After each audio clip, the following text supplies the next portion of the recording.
31 ডিচেম্বৰত সাধাৰণতে চাৰিজনী বাই ভনী লগ লাগি বাহিৰতে চেলিব্ৰেট কৰা হয়। কিন্তু এইবাৰ একেলগে চেলিব্ৰেট কৰা নহ'ল। সৰু ভণ্টিৰ বেবীৰ কাৰণে যোৱাত অসুবিধা হোৱাত গোটেইকেইজনীয়ে নিজৰ নিজৰ ঘৰতে 31 চেলিব্ৰেট কৰিলোঁ। এনেকুৱা নহয় যে জীৱনৰ সকলোবোৰ ফূৰ্তি সদায় কৰাৰ দৰে একেধৰণে চলিব। সদায় একেটা ট্ৰেকতে নগৈ কেতিয়াবা সেই ট্ৰেক চেঞ্জ কৰিও থাকিব লাগে। সেই চেঞ্জতে বহুত নতুনত্ব অনুভৱ কৰা হয়, লগতে পোৱাও যায়। আজি 31 বুলিয়ে ৰাতিৰ বাবে বনাবলগীয়া সকলোবোৰ কাটি ধুই ঠিক কৰি থৈছোঁ।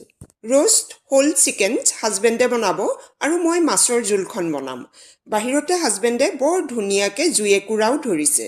হাতত ধোঁৱা ওলোৱা গৰম গৰম কফি বা চাহ লৈ জুইৰ ওচৰত বহি ঠাণ্ডাটো এনজয় কৰিবলৈ বৰ ভাল লাগে।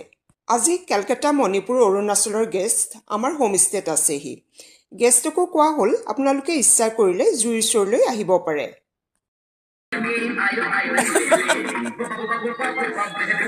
জিলেলে জিলেলে গানটো লগাই খিৰিকীৰ ফালে হাজবেণ্ডে ছোৱালীক ক'লে মিউজিক ছিষ্টেমটো জুইৰ ওচৰলৈ লৈ যোৱা। সৰুৰ পৰাই এই গানটো শুনি আহিছোঁ। এতিয়াৰ জেনজিলৈকে এই গানটোৰ জনপ্ৰিয়তা অলপো কম হোৱা নাই। জুইৰ পৰা উঠি হাজবেণ্ডৰ বনাবলগীয়া ৰেচিপিটো কিমানখিনি আগবাঢ়িছে তাকে চাবলৈ ওপৰলৈ আহিলোঁ। হাজবেণ্ড সম্পূৰ্ণৰূপে ব্যস্ত। চিকেনত মছলা, মেয়নিজ, দৈ, বাটাৰ সানি মেৰিনেট কৰি থৈছে। পাছত অভেনত দিব। এতিয়া গ্ৰেভিৰ বাবে প্ৰস্তুতি চলাইছে। মাজতে ছোৱালীয়ে KFCৰ চিকেন পপকৰ্ণ খাবলৈ ইচ্ছা কৰাত দেউতাকে ক'লে সঁচাকৈয়ে খাবলৈ ভাল পোৱা নে ট্ৰেণ্ডত চলিছে কাৰণে খাবলৈ ভাল লাগে। সঁচা কথা ক'বলৈ গ'লে ছোৱালীয়ে চিকেন পপকৰ্ণ অৰ্ডাৰ দিবলৈ কোৱাত মই মনে মনে খুব ভাল পাইছিলোঁ। গৰম গৰম ক্ৰাঞ্চি চিকেন পপকৰ্ণকেইটা খাই কি যে ভাল লাগিলে।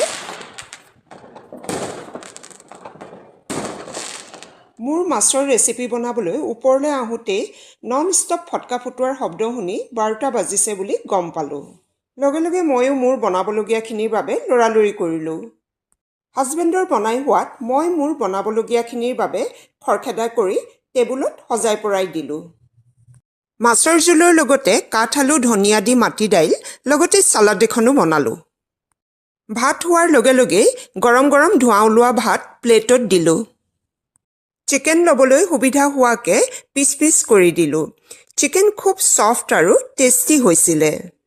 মনত নতুন আশা, নতুন কিবা এটা কৰাৰে মনত লৈ টেবুলত খোৱাৰ জুতি ল'লোঁ।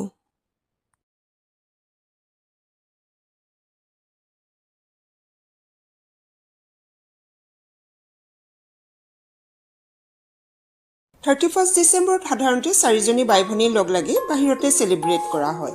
কিন্তু এইবাৰ